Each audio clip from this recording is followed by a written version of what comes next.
Hey there, you intrigued by foreign films? Definitely. Maybe you enjoy a good thriller, or maybe you're drawn to stories about family secrets. Oh, absolutely. If you're nodding your head, then you're gonna love this deep dive. We're talking about Redemption of Sin, a new Indonesian film released this October that's generating a lot of buzz. It's known as Tibasandosa back home. It's not just any thriller, though. It seems to blend family drama, supernatural shills, and even touches on the captivating world of true crime podcasts. It's like they took all our favorite elements and tossed them into a cinematic blender. So, let's unpack this. We're starting with a woman named Waning, whose life takes a terrifying turn. Her 11-year-old daughter, Namila, vanishes after a terrible accident that also claims the life of Waning's mother, Utia. The accident takes place on a bridge, and the details are still pretty murky, but we know Nirmala is presumed to have been swept away by the river. Imagine the burden of guilt and despair Weenan is facing, losing both her daughter and mother at once. Heartbreaking, right? But here's where it gets really interesting. Waning refuses to believe that Normally is gone. She clings to the unshakable belief that her daughter is still alive, driving her on this desperate search. This unwavering belief forms the emotional core of the film. It raises questions about the line between hope, delusion, and a mother's fierce love. And just when you think you've got a handle on things, the movie throws in some serious curveballs. We meet Tirta, a podcaster who's drawn to Waning's story. She starts digging to help Waning find Normala, but ends up uncovering dark secrets about Waning's past. Turta's involvement introduces a true crime investigation element into the narrative. As she delves deeper into Waning's past, she uncovers details that suggest a more complex, potentially sinister reason for Normala's disappearance. And it gets even better. The movie also introduces Tetsuya, a researcher from Japan. Why a Japanese researcher? What expertise does he bring? The movie doesn't explicitly say, which only adds to the intrigue. Absolutely. Tetsuya's presence hints at a connection beyond Indonesia, suggesting a broader scope to the mystery. We're left to speculate about his expertise and how it ties into Waning's quest. And if that wasn't enough, hold on tight, because we're introduced to Mbagagawa, a shaman. Yep, you heard that right, a shaman. This introduction immediately infuses the story with Indonesian mysticism and spirituality, suggesting the answers might lie beyond the ordinary. And to top it all off, Waning starts seeing the ghost of her dead mother, Itia. Talk about adding fuel to the fire. So we've got a missing child, a guilt-ridden mother, a podcaster uncovering secrets, a Japanese researcher with a mysterious past, a shaman tapping into the supernatural, and a ghost who just won't quit.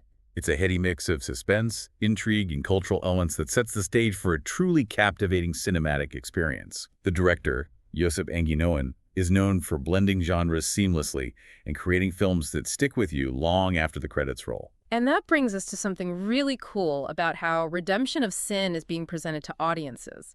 Instead of traditional star ratings, TLAB, the movie database we're referencing, uses something called vibes. It's a really intriguing system they're trying out, and it's about time someone shook things up in the world of movie ratings. Right. Instead of just giving a movie a numerical score, Vibes tries to capture the overall feeling or experience the film evokes. Exactly. It's more about what kind of mood does this movie put you in? Does it give you chills, make you think, or leave you feeling hopeful? It's a much more nuanced approach. I like it. It makes you think beyond did I like it and more about how did it make me feel? And speaking of feelings, this movie seems to tap into some powerful ones. Absolutely. Even with just the basic plot details, the theme of guilt and redemption really jumps out. It's right there in the title for a reason. And it's not just a catchy title either. Weening's clearly haunted by the loss of her mother and daughter. Right.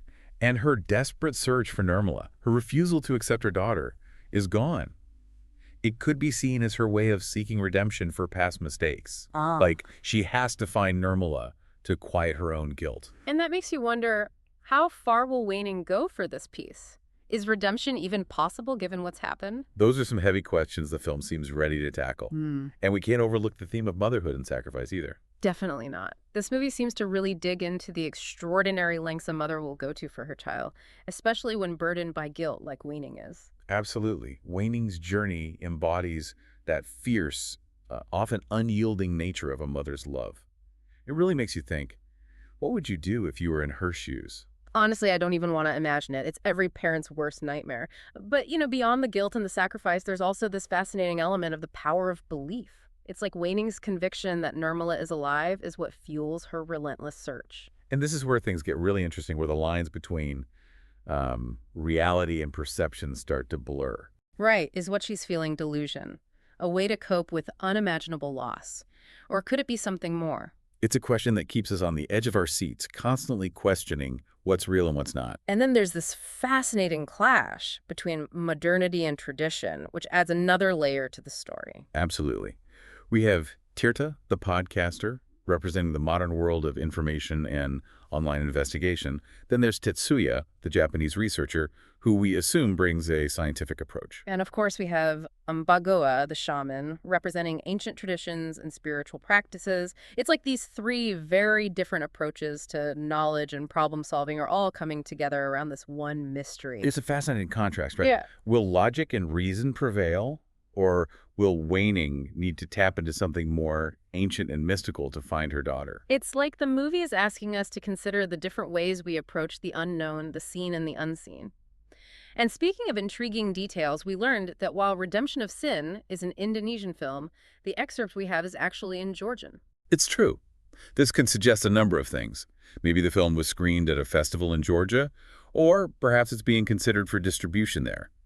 Regardless, it points to a level of international interest in the film. Which makes sense given its unique premise and the way it blends genres. And we can't forget about that content score of 100 listed for the film on TMDb. They don't say exactly what that means. Right, but for context, the score of 100 is very unusual. It's like saying this movie is firing on all cylinders in terms of its content, whatever that may be. Which, let's be honest, just makes us want to see it even more. Absolutely. It's like a little puzzle piece designed to make you curious. So we've got mystery, suspense, supernatural chills, cultural elements, and even a dash of international intrigue. It sounds like there's something for everyone. But beyond the surface-level thrills, Redemption of Sin seems to be dealing with some profound themes. It really does. When you look at the overall picture, the theme of guilt and redemption is so central. Waning is clearly haunted by the events that led to her mother's death and her daughter's disappearance. And her desperate search for Normala, her refusal to believe her daughter is gone. It could be her way of seeking redemption for past mistakes. Exactly. This begs the question, what lengths will Waning go to in order to find peace? Is redemption even possible given the circumstances? Heavy stuff. And we can't forget the theme of motherhood and sacrifice.